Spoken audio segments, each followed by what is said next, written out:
G'day friends and fans, welcome to Dave Talk Stuff Ukraine War update for the 27th of April 2026. I'm your host, the author David Applegate, and I'll continue to bring my unique perspective on the war as the war continues, regardless of the insults and ignorance out there. Most pro-Ukrainian channels would have you believe they're marching to Moscow, that they've shut down all the Russian Air Force, that 90% of drones don't get through, all the usual thing. They say, well, if you look at the maps, see, that's their problem. If it doesn't exist in their bubble, it doesn't exist. It's like the mentality that grew in the left in America. If it's not on CBS, remember the ads? If it's not on CBS, or CNN, the most trusted name in news. Young people, mostly women, believe the slogans. If you're here, you don't believe the slogans and you want the truth. Yes, because Ukraine's slogan is, help, we're winning. Yeah. Now,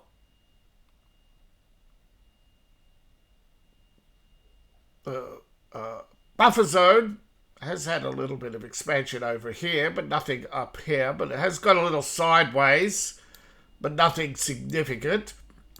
There's supposed to be some expansion here. I think they're referring to here and here. That's about it.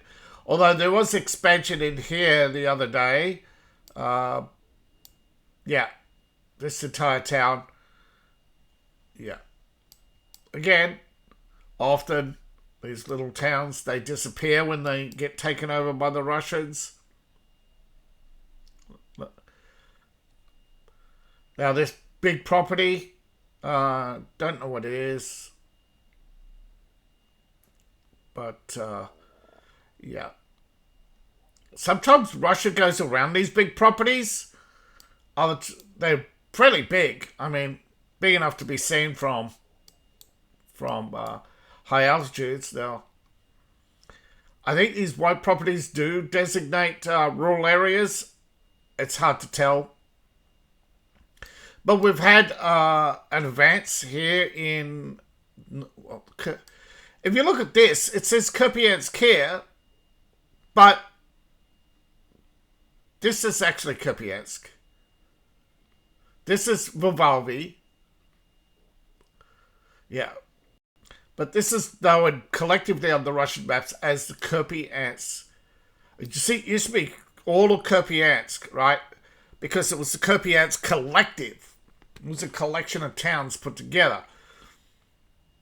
It was like a trade hub. Like, this was the Ukrainian side, this was the Russian side.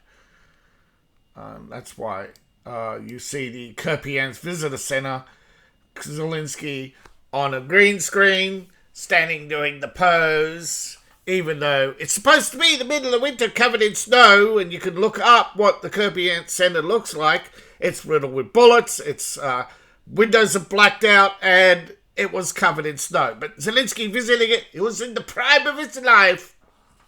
This is the problem with most people, is that they want the propaganda. They want the Norman Rockwell painting. They want everything to be glorious. But instead of working for it, they just wish it into existence. Now, the Russians advanced here, and yeah.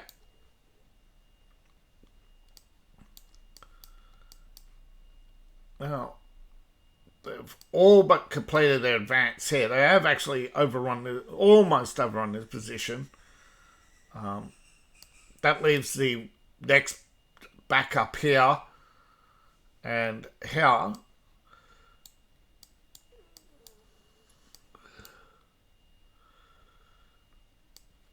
Alright, so map. We have a lot of activity on the map, and of course lots of activity down here in Kostakovia. Now the front, it was once promising. The problem is You're getting bogged down in mine clearing. Now, some maps have a bigger gap here. In Krasny Lyman, back here, and Rodinsky much smaller, and the Russian president's Rodinsky much smaller. Now the thing is, there is street fighting in Rodinsky, and Russia has made progress, but by progress I mean block by block. That's why this tiny little town keeps coming up, because it's block fighting. It's some of the toughest battles going on right now are these smaller ones, where they will go out 8, 16 men, backed by artillery fire, will go out. Sometimes they'll clear a trench. Sometimes they'll spend hours firing on positions. Sometimes they don't know the effect. Sometimes the Ukrainians will hunker down. Sometimes they will flee and come back later. They don't always engage. And there are areas where there's not a lot of engagement. Where in others, there's a massive amount of engagement. And Zaporozhye is the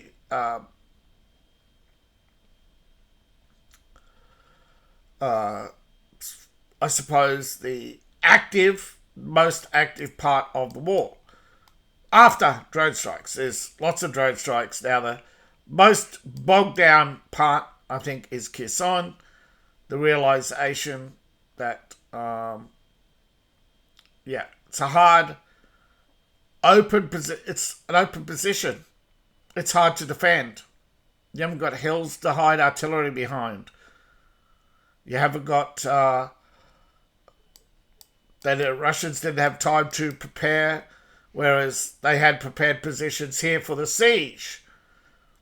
Sometimes after the siege is over, it's very, it's a very quiet war right now, though it isn't quiet for the people in it at their location. But as far as advancing goes, this is, I'm beginning to see signs of frustration and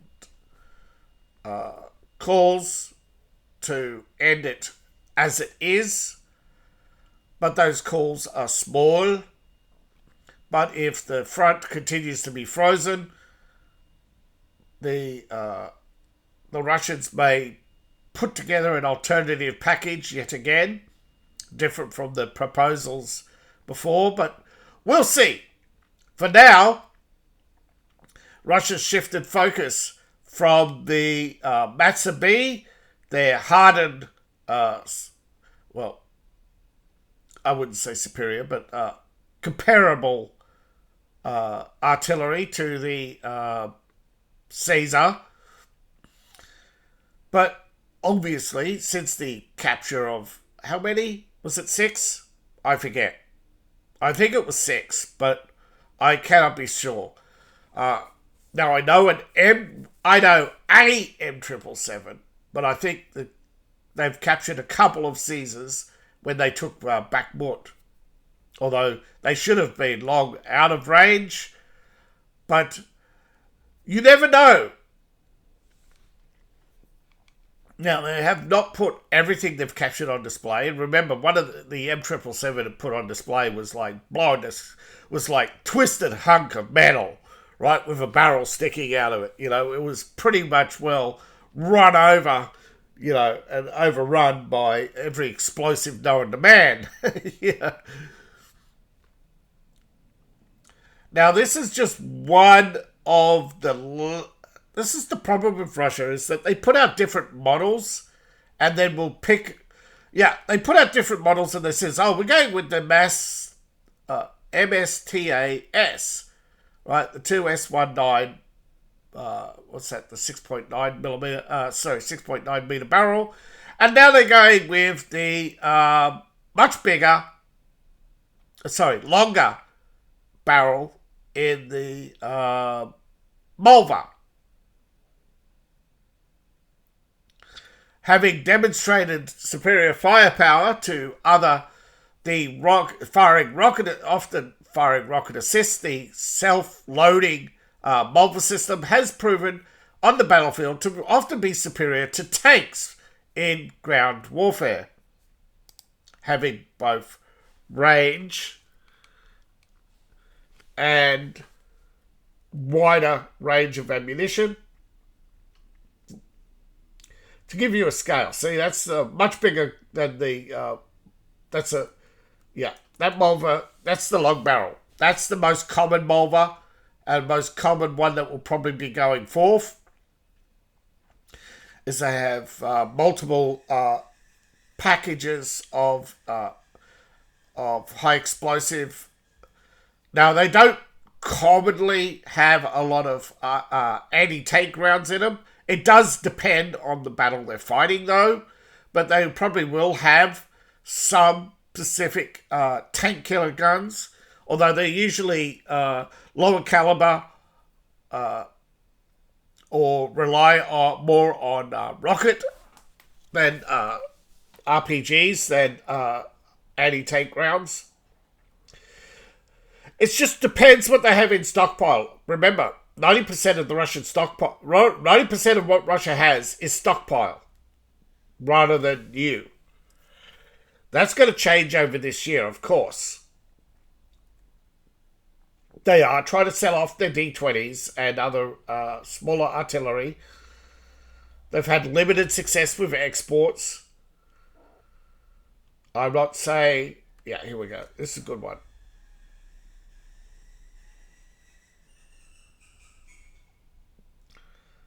It gives you an idea of a high explosive airburst round.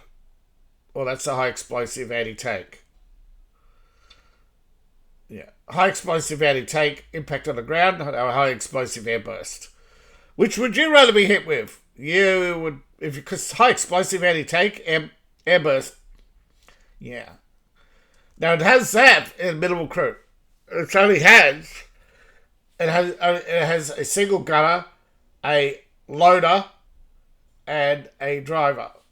Although it does have it has a 4-man crew because it also has a artillery specialist. Because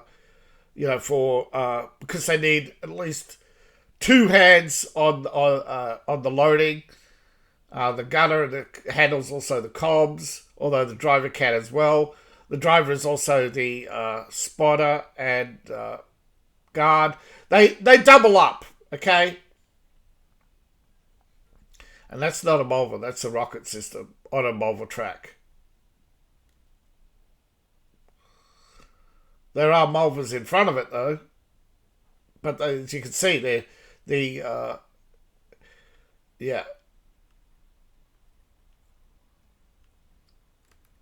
I think this is the rail yards in St. Petersburg that were attacked recently, but I can't be sure. So that's what it looks like, rocket up. And a lot of Frenchmen going, that is a copy, that's a copy. Yeah, who cares?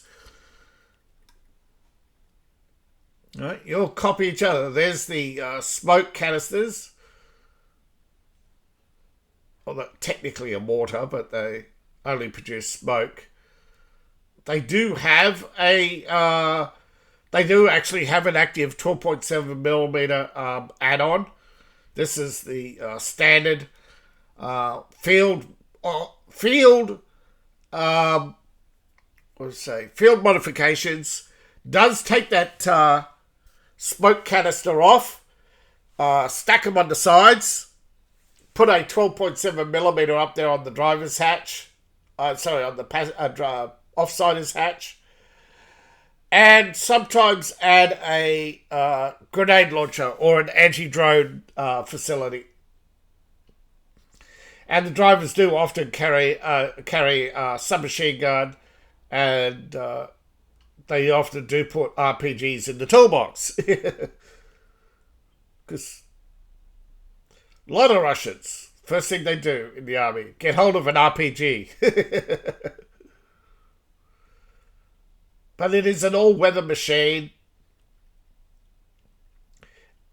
This is the most common variant. I think this is the one that's going forward. But you never know. They've shown off other variants before and gone with... But I think they're going with the standard...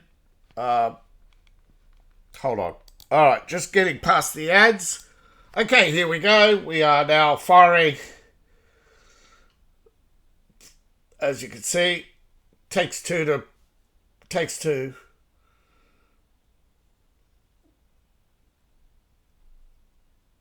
And it's showing off the different ammunition types. They do use one that is not shown is the recent M3. Is it the folding fin rocket, artillery rocket? Oh, there we go. There's the all camouflage transport mode. There are there's cope cages or drone nets.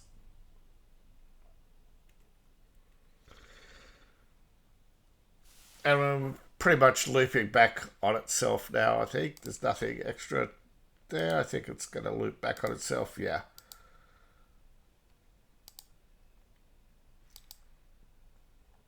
Oh, we have laser precision guidance in action, okay.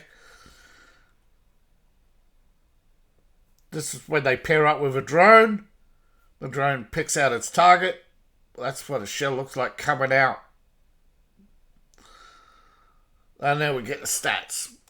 152.3. It's actually 152.3. 30 rounds in the chamber. Average range 24.5 kilometers. There's 7 smoke canisters. It's 13 meters long. 8x8 config. That's the same 8x8 configuration. Now it can be a 8x12 with the 13 millimeter. 13 meter. This is a barrel as long as this truck. They actually extend the truck. This truck is made to be extended for a much bigger gun.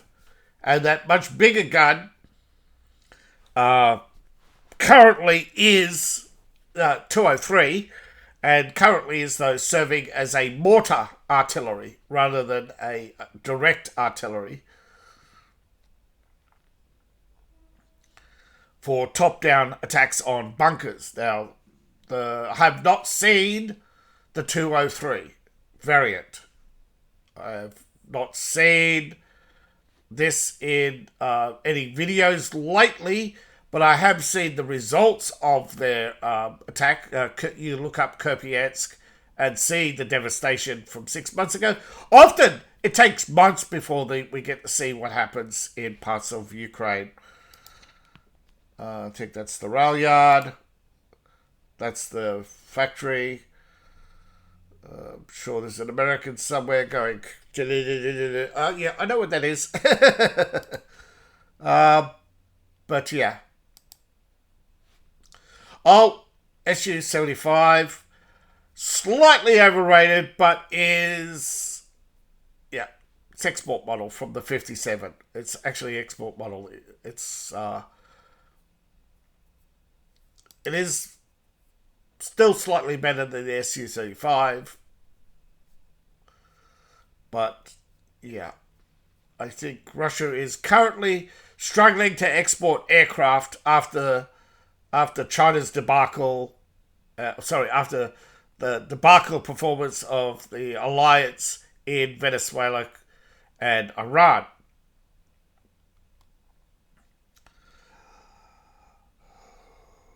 Which everybody's wondering, if Iran could be so overwhelmed so easily, why can't Ukraine overwhelm Russia? That's exactly the question Europe is asking right now. They've poured all the same equipment. Export models are not the same. The equipment America uses, frontline equipment, is American. not America. And this is what has Europe so peeved right now.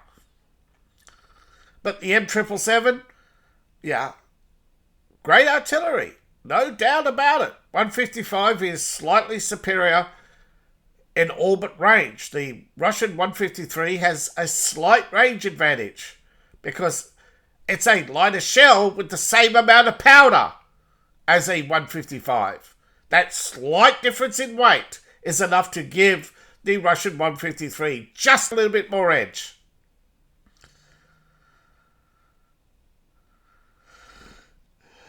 But I think the Americans are holding back on the rocket artillery. That's fine. America doesn't use a lot of it, but HIMARS is still, yeah. And rockets are expensive. That's why Russia's using them sparingly as well. But Zelensky's decided he wants to be a dictator for 90 more days and extend mobilization. By mobilization, he means kidnapping men and forcing them on the front line. Once again, they shoot down 74% of all drones. If you could shoot down 119 today, you could shoot down 94 today. But no, only 74 out of 94. With hits recorded at 15 locations, even though the difference is 20. Math don't math, do they? Math is racist.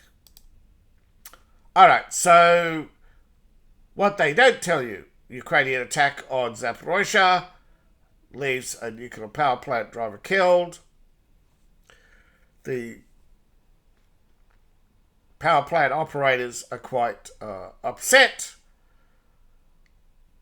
They have been targeted before. Europe says, no, that was an accident. And Ukraine says, we didn't know, that was the Russians. Yet every time, every month, they do the same thing. Right? Every time Zelensky gets desperate, he kills another Zaporozhye power plant worker to put pressure on Russia. Alright. So, Ukrainian intelligence officer, Sergei Milov, in an interview recently on Russian television, denounced his country and the SBU, saying that he has refused return to Ukraine. He wants to stay in Russia. He believes his life is in danger. Yes, they would eliminate him for failure. He believes that he's been marked for termination simply for getting captured. So, remember folks, don't work for a dictatorship. You're less likely to live. Yes, I am accusing Ukraine of being a dictatorship. Democracies do not extend martial law for 90 days to stay in power, when you could end the war right now with a ceasefire. So much for being unable to hold a vote for a ceasefire, right? Oh no, Ukrainian law. Yeah, Ukrainian law has been written to be a zigzag bag of excuses to not do anything unless they want to do anything. And then they suddenly say, oh yes, we can make the oil flow back to Hungary. Oh, what a shock. What a coincidence that it's after the election. Europe engaged in propaganda using Russia as an external enemy to mark crises? No, never! Napoleon never did that. So the Germans never did that. No, Germany. No. 1945, 1939 to 1945, we were closed on holiday. It's Switzerland. It says Argentina on your beer mug. 9!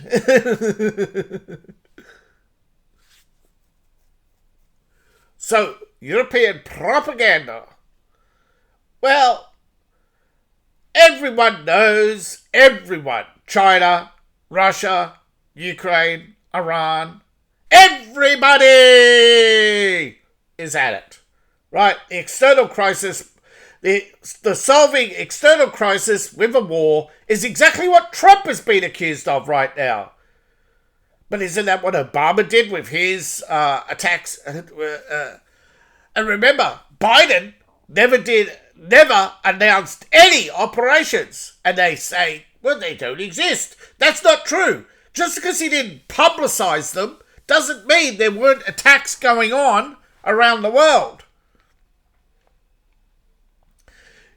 You do know since Obama, you have had operational special forces in Colombia, Venezuela, active special forces operatives in Colombia, Venezuela, Mali, Syria, northern Iraq.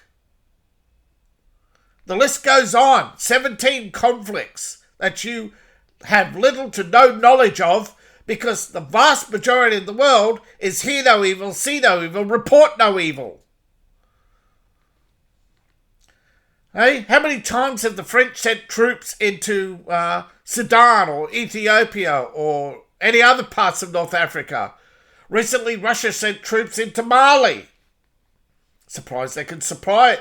Surprise, they this is what Shogun's former people are up to. You got BlackRock, Vanguard, State Street. All of them funding private military contractors in Africa.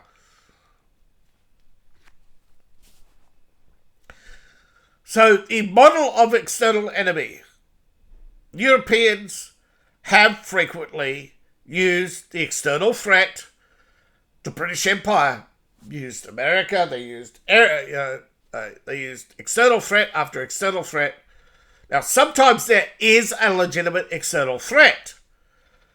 Ukraine was legitimately engaged in a military build-up, not for a defensive war, but moving artillery, men and equipment, and engaged in ethnic cleansing in the Donbass. This is different. It's the same with the right now. The Pakistan is bitterly divided, with half the country hardly populated because of ongoing ethnic tensions and conflicts. Sometimes they align with sometimes they have problems with the Afghan Taliban and have border conflicts. Those are being funded by China and India.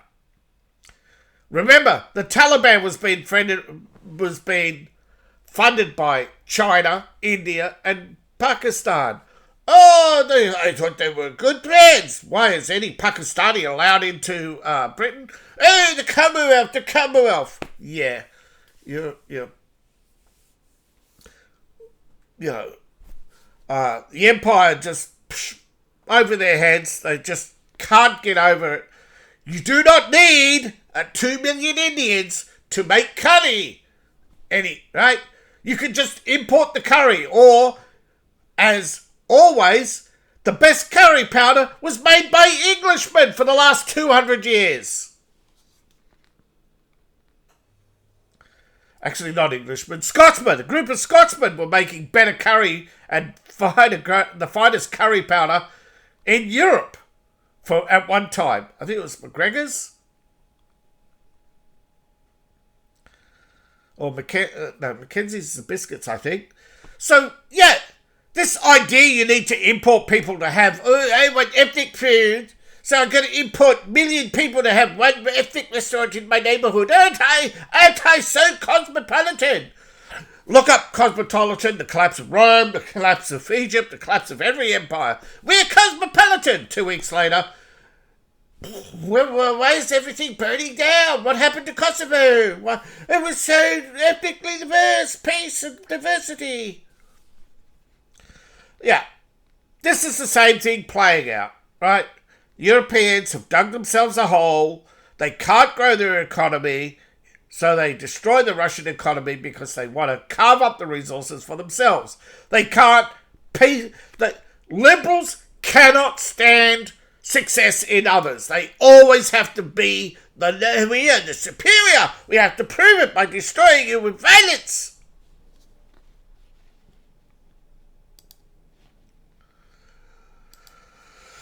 An attack has begun. Well, 20 hours ago it was reported. It's an ongoing attack. Russian missiles have been launched at drone storage and launch sites. They have been yet to be reported, though Dnipro is probably Dnipro and Kharkiv again, though who knows? They don't always tell until it's too late. But we're getting less and less videos. We're getting less and less videos. And a lot of them are blocked.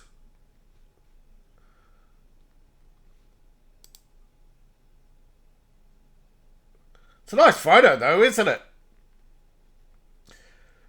See that white flared rocket fuel? That's the tetrachloride or whatever. That was on the ship that Iran is claiming medical supplies, although it's coming from a port in southern China through Pakistan. Okay, southern China. One ship goes to Pakistan, unloads, goes back to China with goods from Pakistan, and a ship from Sri Lanka goes to Pakistan, loads up with the tetrachloride, unloads good, and goes to Sri Lanka, and then from Sri Lanka goes on an Iranian ship to the Gulf, and yeah. So 2 more HIMARS launches allegedly damaged, not destroyed, but Russia always claims destroyed because they were taken off the battlefield, but you never know how damaged they are. Sometimes the back can be blown off and they just put a new launcher on it. Yeah, rockets, artilleries and drones, the usual. This is an ongoing battle. This was yesterday, updated earlier today. It's part of the same attack, I believe, where key defense positions, aka Dnipro, have been given the light touch, though it is no laughing matter, or it is still sad. The 295 men are now injured and or dead, with 70% chance of most of them being dead by the week's end. We have the British openly bragging they participated in the Ukrainian war, and they're now cheering on. Cheerio, lads, we're going to Russia now. Napoleon, they have no idea. Russia are sore losers. They'll plant nuclear mines. They are prepared to hole up in caves and blast you for the next 20 years with everything they got. They're prepared to launch at point blank range attack missiles that will instantly detonate amongst your ports.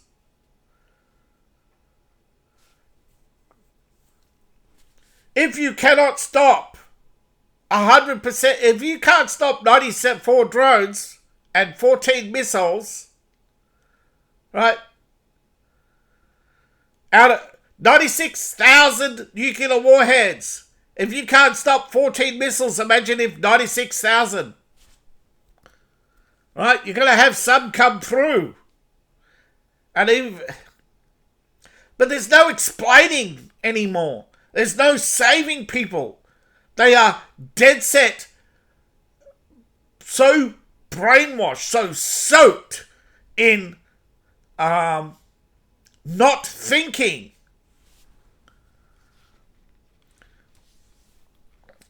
And I think the worst one is when veterans of war want to go to war just for the booyah. Never go to war for booyah. Go to war to defend your country. Russia's not a threat. If Russia was a threat, I'd tell you. How many times do I have to tell you how much I don't like Putin? Apparently every day in every way. So what? Does it matter that I like Putin or not? It's the alternatives that I fear, because Putin is the moderate compared to the commies who want to steamroll Ukraine and Russia and Europe, or the, forget the other group. They want to just steamroll Ukraine. So,